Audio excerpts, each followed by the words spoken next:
성경을 멀리하면 세상에 가까워진다.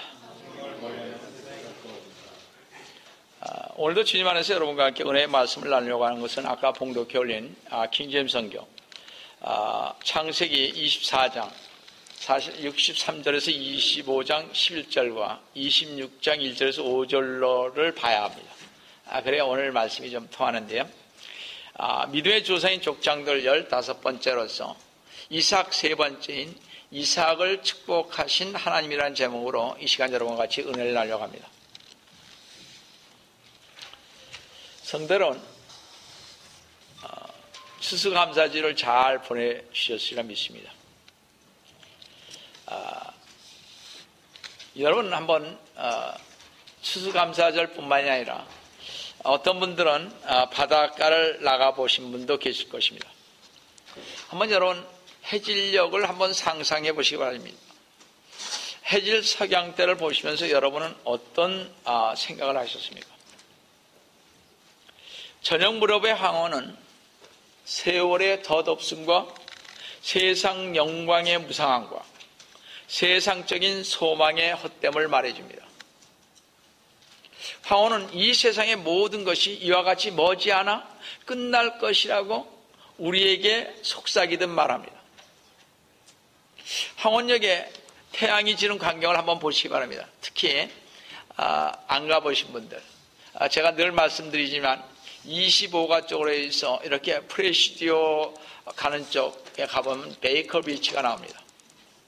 베이커 비치에 가서 황혼역을 바라보시기 바랍니다. 거기에서 저녁 노을을 보면 지는 태양이 얼마나 크게 보이는지 모릅니다.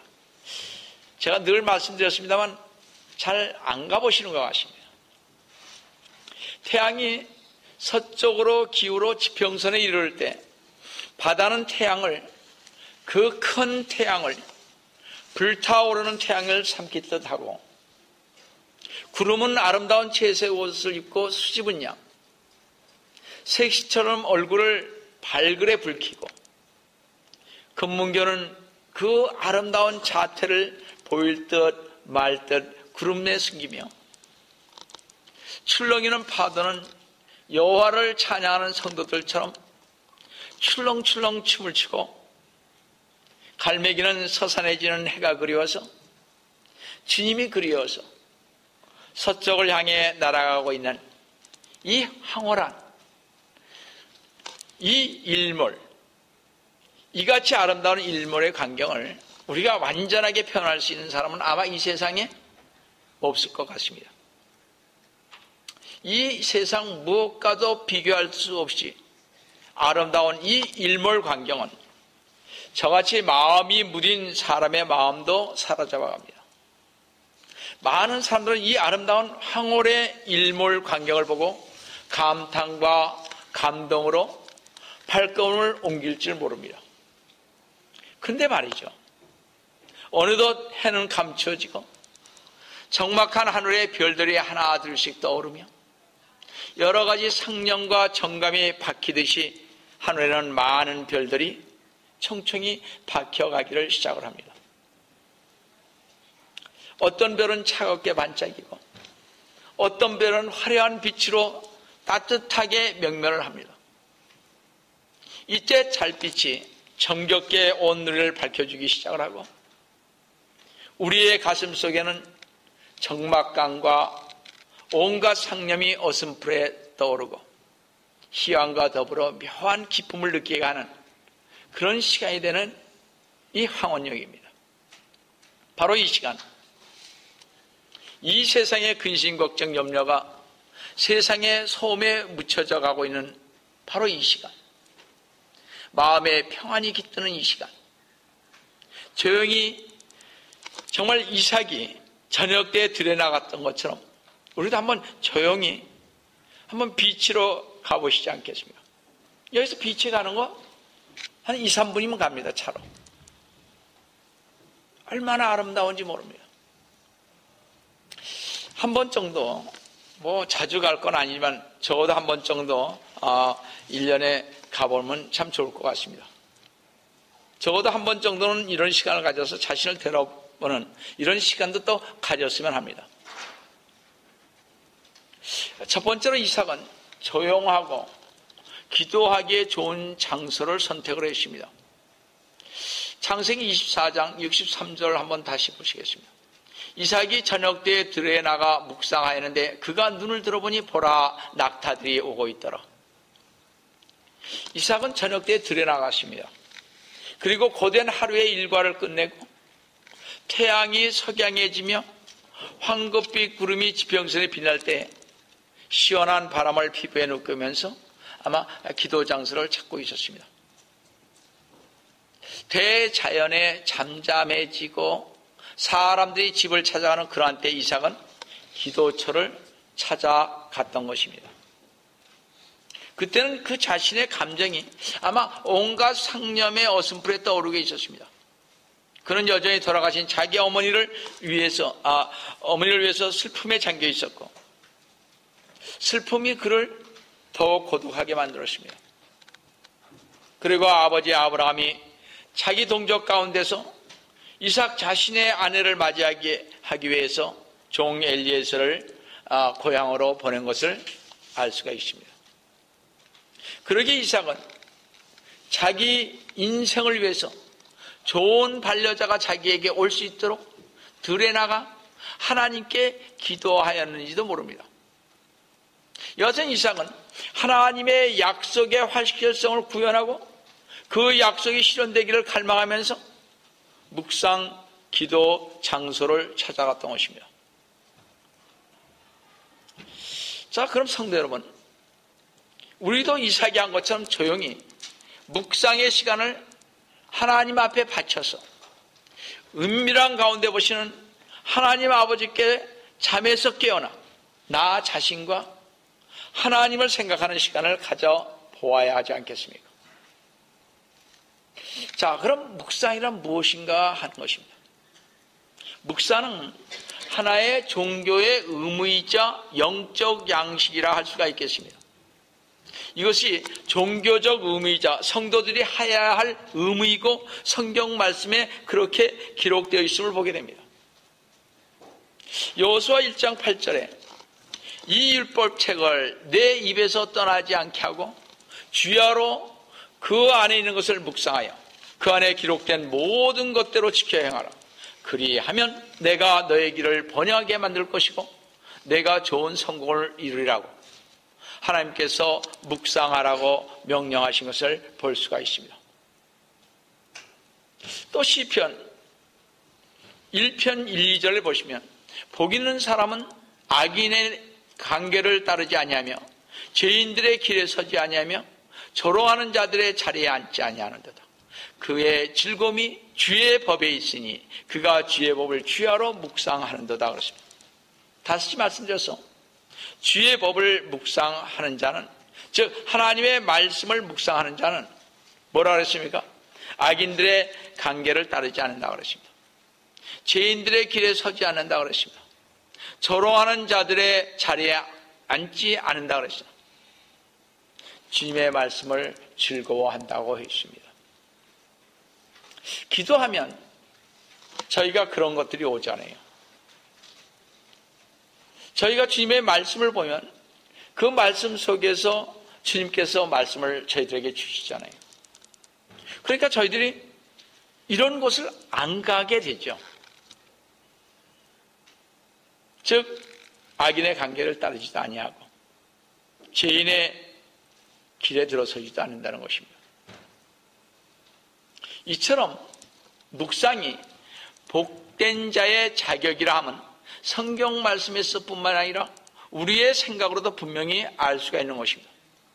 성도 여러분, 묵상은 우리가 지켜도 좋고 게을리해도 상관없는 것이 아니며 피로 불가결한 영적 양식으로서 이것 없이는 모든 하나님의 은총은 약화되고 시들어버릴 것입니다. 신앙의 묵상이라는 양식을 계속 공급하지 않으면 신앙심은 영양 부족으로 여의고 시들어버리게 될 것입니다. 묵상은 하나님의 은총이 임하시는 모든 직분에 있어서 지식과 거룩함을 길러주는 어머니이자 은총의 수단인 것입니다. 묵상은 하나님의 신성한 가르침을 깨닫게 하여 주고 하늘나라의 복된 삶을 상상케 해주며 우리 마음으로부터 참 사랑과 믿음을 일깨워 주는 것입니다.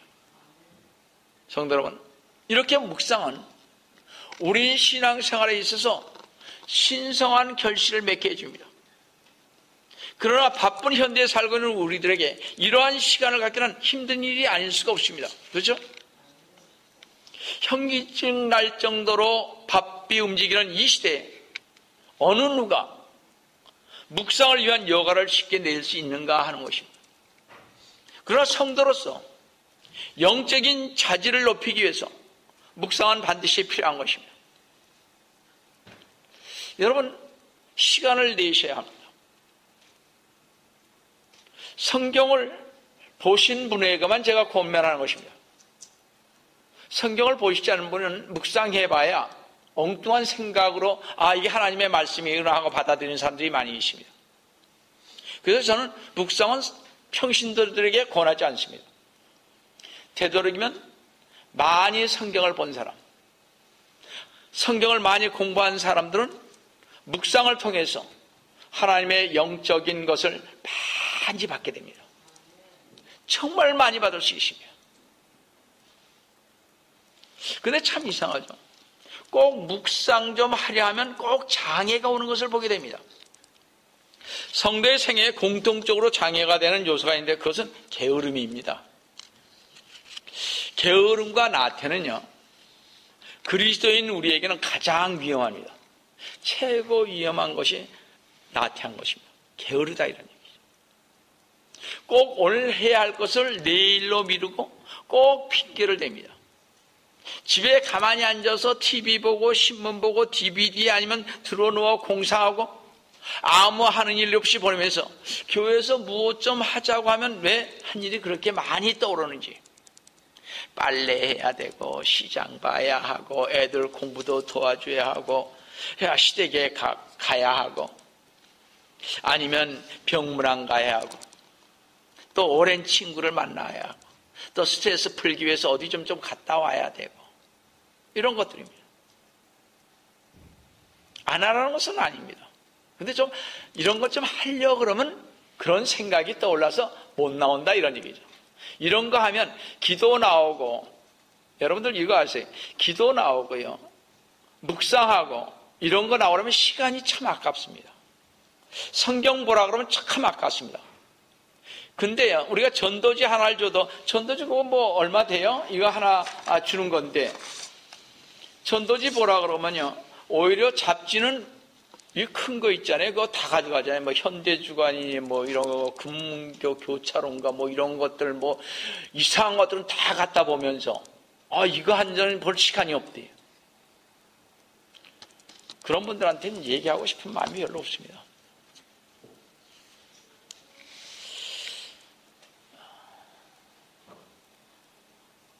저도 옛날에는 시간이 없다고 그렇게 핑계를 댔으니까 저도 할 말은 없습니다만, 또 다른 장애 요소는 쾌락에 대한 탐닉입니다.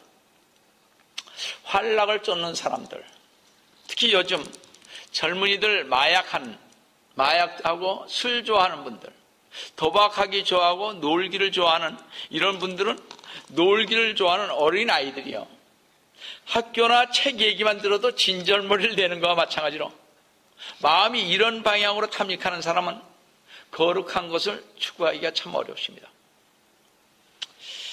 요즘 여러분이 잘 알다시피 한인 사회에서 좀 주님 안에서 살려고 하는, 경건하게 살려고 하는 사람들은요, 술 좋아하고 도박하는 사람들의 자녀들에게 시집 장가를 보내려 하지 않습니다. 그 가정의 부모가 그러면 아무리 그 애가 착하고 잘해도 언젠가는 아버지 어머니의 도박하는 것과 술 먹는 것을 보고 어렸을 때부터 자랐기에 그 애들도 반드시 술 먹고 도박을 한다는 것입니다. 그래서 요즘 저도 별로 그렇게 생각을 안 했는데 몇 사람을 만나보니까 그래서 자기는 그런 부모들의 취향을 본다는 거죠. 아무리 걔가 착해도 목사님 얘기하지 말라는 거예요. 요즘 그러십니다. 애만 좋으면 됐지. 아니요. 그래서 어떻게 보냐면 요즘은 그 학생들의 드라이버 라이센스를 보자 그럽니다. 그래가지고 그걸 조회를 하나 봐요. 어떤 방로를 통해서 하는지. 그래서 사고가 많으면 그 애는 결혼 첫째 대상에서 제외시키는 게 좋다는 거예요. 왜냐? 성격 자체가 불량화되는 거죠. 사고가 많으면. 그런 얘기들을 제가 하는 것을 듣게 됩니다. 그래서 여러분들이 자녀를 잘 보내고 싶으면 아무리 그 애가 착하고 신앙심이 있다 그래도 상대편에서 그런 걸 잘 믿어주지 않는 것입니다. 또 다른 장애는요, 죄책감을 갖고 있고 교만한 강팍한 마음의 소유자인 것 같습니다. 나는 저 사람보다 고든 사람이야. 나는 저 사람보다 좀 양심적인데, 저 사람은 죄를 많이 지어서 기도하고 울부짖고 하는 것이지만 나야 저 사람만큼 죄를 지었나 하면서 아주 마음이 강팍하고 교만한 분들 참 많이 있는 것을 봅니다. 이런 사람치고 제대로 된 사람 없고 남의 정죄하는 사람치고 잘 되는 사람이 없는 것을 우리는 볼 수 있습니다. 이런 분들은 자주 부르짖는 기도를 하든지 묵상을 하든지 주님 말씀을 보면서 자주 밤에 성전에서 부르든지 묵상하는 훈련을 가져야 합니다. 이런 분들은 뿐만이 아니라 보통 제가 아까 얘기한 그런 분들은 그렇게 하면요, 우리가 깊이 부르짖든지 묵상하면 할수록 하나님의 일을 위해서 더욱더 많은 일을 할 수 있게 되는 것입니다. 또 자주 주님의 말씀을 읽고 배우고 애우고 하여 마음속에 많은 영적 보화를 쌓아야 합니다. 또 심령이 메마를 때마다 하나님의 도움을 구하여 자신의 죄와 타락된 행위를 생각하시고 자신을 향한 하나님의 은혜를 생각하시면서 하나님의 말씀에 나타내는 약속을 되새기셔야 하는 것입니다. 우리가 묵상에 관해서는 전에도 한번 제가 말씀드렸는데, 묵상 저 좀 목사니까 하지요. 배우고 싶은 사람 오라고 할 때 한 사람도 없더라고요. 묵상은 여러분 성경을 그러면요, 하나님께서 이렇게 은혜 속에서 이렇게 탁탁 주십니다. 어떤 사람을 기도하면요, 제가 어떻게 알겠어요? 그 사람은 이렇게 탁탁 줍니다. 어떻게 하라고. 그렇게 말씀을 보니까 그렇게 되는 것입니다. 묵상을 하는, 왜 주님께서 이 말씀을 주실까?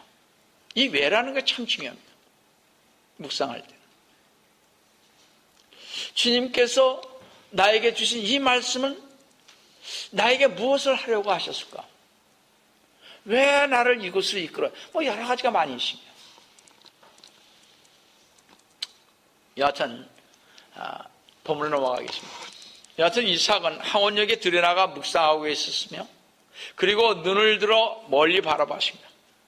이때 이삭은 리브가 일행이 오는 것을 보게 되십니다. 아브라함의 종이 하란의 우물가에서 기도하다가 리브가를 만난 것처럼 이삭은 브엘라 헤로이 들판에서 묵상하다가 리브가를 맞게 되십니다.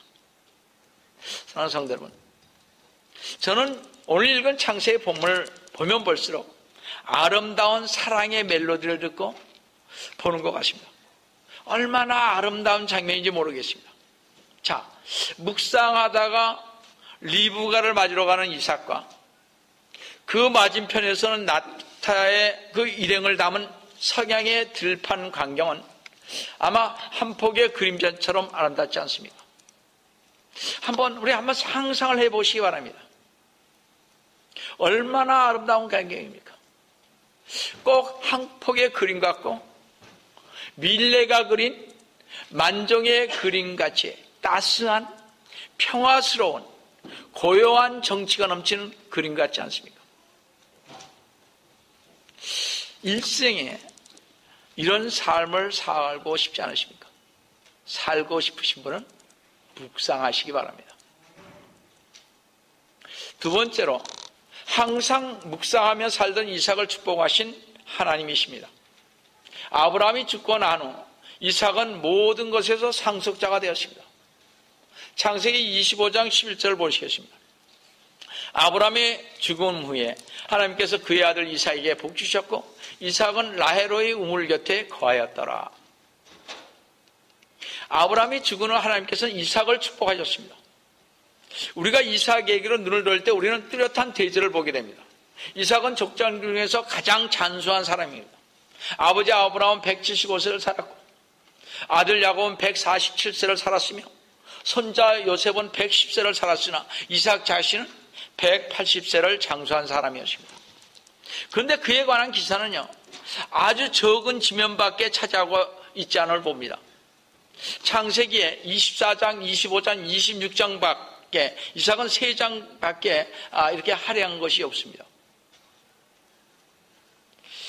그러나 아브라함은 15장이나 되고요, 야곱과 요셉은 12장씩을 성경에서 할애했습니다.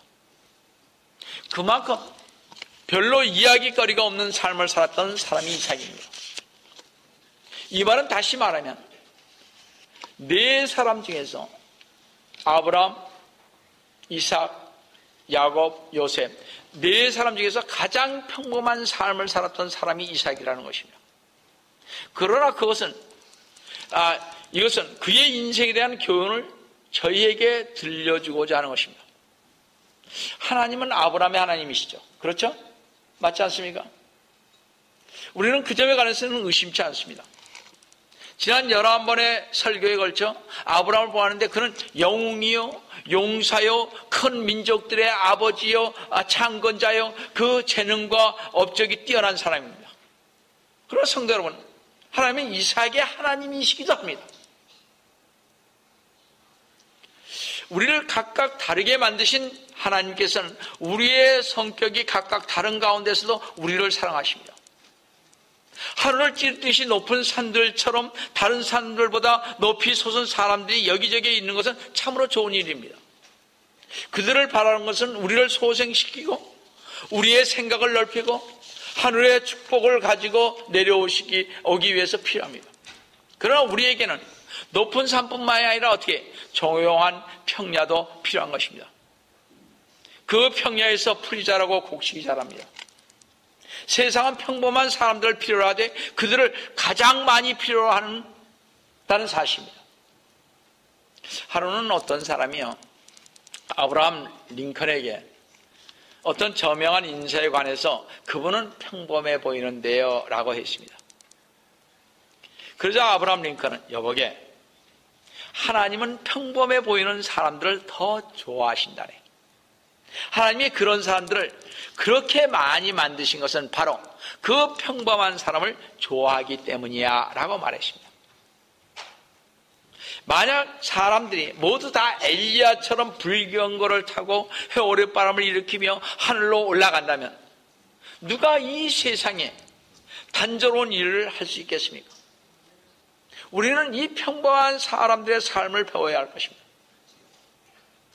그들은 말은 하지 않지만 자신들의 슬픔과 자신들의 거룩한 기쁨을 가지고 있습니다. 그 평범한 사람들은 또한 처음 난 아기에 대해 사랑과 애착을 갖고 또 다시는 살릴 수 없는 죽은 사람을 두고 또 슬퍼도 합니다.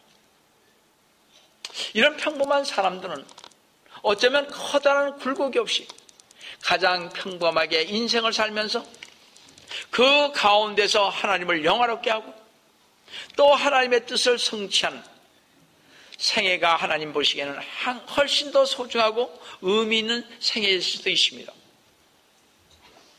저는 가끔 이런 생각을 합니다. 평범한 사람 하면 누구 생각합니까? 우리나라의 대통령? 노태우가 그랬잖아요. 나는 보통 사람이라고. 그죠? 여러분들 평범한 사람이 되는 거 참 어떤 면에서 힘듭니다. 요즘 세상에서. 그렇지 않습니까? 우리가 평범한 사람이 된다는 것은 그렇게 쉬운 것이 아닙니다. 어떤 면에서 말이죠. 요즘에 보니까 그렇습니다. 수많은 생애의 굴절과 기복으로 엮어진 삶을 살았던 야곱의 하나님만 되신 것이 아니고 이 지극히 평범한 너무나 평범한 삶을 살았던 이삭의 하나님도 되셨다는 사실을 여러분들은 잊으시면 아니 되실 것입니다. 이삭은 평범한 가운데서 지난주 말씀드렸듯이 우리 주님의 모형이 되시는 축복을 받으셨다는 사실입니다. 이게 다르잖아요.